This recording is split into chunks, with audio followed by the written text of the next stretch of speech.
గజం భూమి 13,500 రూపాయలతో 151 గజాల భూమి 20 లక్షలు మాత్రమే. కందికొత్తల పండుగ వినడానికి కాస్త వెరైటీగా ఉన్న గిరిజన సాంప్రదాయ పండుగలలో అత్యంత ప్రాముఖ్యత కలిగిన పండుగ.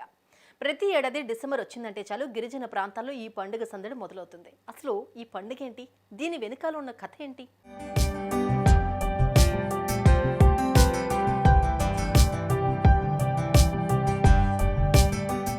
పక్షుల కిలకిలలు, కొండలపై నుంచి జాలువారే జలపాతాలు, పచ్చని సోయగాల నడుమ అడవి తల్లి నీడన బతికే ఆదివాసీలు ఆచార సంప్రదాయాలకు పెద్దపీట వేస్తున్నారు.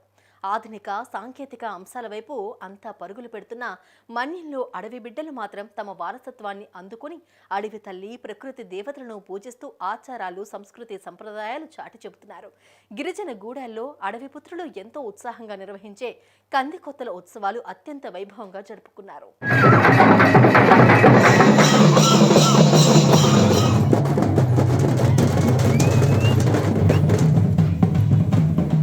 సాధారణంగా అందరికీ పెద్ద పండుగ సంక్రాంతిగా చెప్పుకుంటాం. కానీ పార్వతీపురం, మన్యం జిల్లా లాంటి ఏజెన్సీలోని ఆదివాసీలు మాత్రం సంక్రాంతి మాదిరిగానే కందికొత్తల ఉత్సవాలను 5 రోజుల పాటు వైభవంగా నిర్వహిస్తూ ఉంటారు.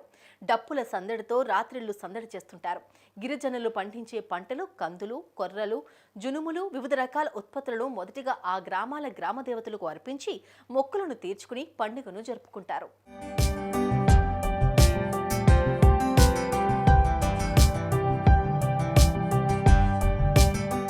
ఈ ఉత్సవాల్లో దీసరోడు, జొన్నోడు, ఎజ్జాడు కీలక పాత్ర పోషిస్తారు.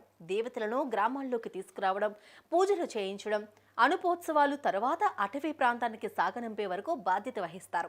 తొలి రోజు అడవి దేవతలైన చెతరమ్మ, గొడ్డలమ్మ, కప్పరమ్మను తీసుకొచ్చి జాకారమ్మ దగ్గరకు చేర్చుతారు. గడప గడపకు తీసుకెళ్లి దర్శించుకుంటారు. కోళ్లు, చీరలు, బంగారు, వెండి కట్టలతో మొక్కులు చెల్లిస్తారు.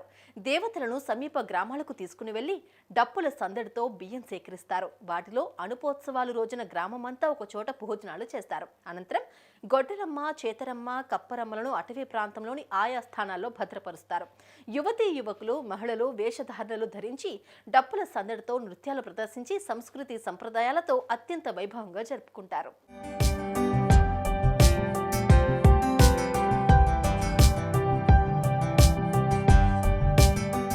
ఈ పండుగ సందర్భంగా వన్యప్రాణులు, విషసర్పాలతో హాని కలగకుండా ఉండాలని కోరుకుంటూ అడవి దేవతలకు ప్రత్యేక పూజలు చేస్తూ ఉంటారు. ప్రధానంగా గిరిజనులు కొండపోడులో సాగు చేసే కంది పంట ముందుగానే చేతికొచ్చినప్పటికీ ఏజెన్సీలోని గిరిజనులు మాత్రం కనీసం ఒక్క గింజ కూడా నోట్లో పెట్టరు.